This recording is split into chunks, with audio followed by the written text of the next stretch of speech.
დილიდან 7 ვითარებაში მიმდინარეობდა.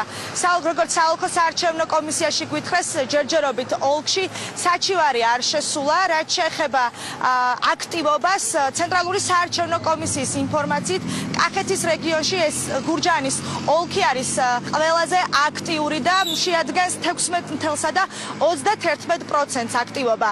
აქ კენჭისყრაში მონაწილეობას იღებს უკვე მეორე ტურში ნაციონალური მოძრაობიდან გიორგი ღვინიაშვილი, ხოლო ქართული ოცნებიდან დავით სონღულაშვილი. 24 მაჟორიტარულ საარჩევნო ოლქში საარჩევნო პროცესი ნორმალურად დილის 8 საათზე დაიწყო.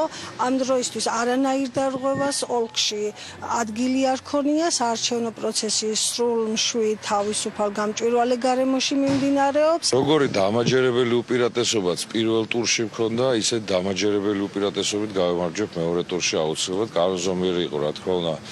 პირველი ტურის შედეგები ძალიან დიდი მადლობა მინდა გადაუხადო გურჯაანელებს. უპრეცედენტო ზეწოლა მიმდინარეობს ამ მომრჩეველზე ქართული ოცნების მხრიდან.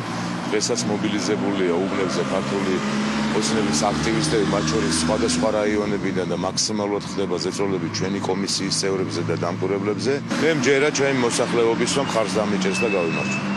მე შეგახსენებთ, რომ კახეთის რეგიონში სულ 5 ოლქში დაინიშნა საპარლამენტო არჩევნების მეორე ტური და ოლქებში სულ ხმა უნდა მისცეს 255,100 ამომრჩეველმა. როგორც ხედავთ, ჩვენი კორესპონდენტები საქართველოს ყველა რეგიონში მუშაობენ, ასე რომ დარჩით იმედზე ქრონიკა პირდაპირ ეთერში 16 საათზე დაბრუნდება.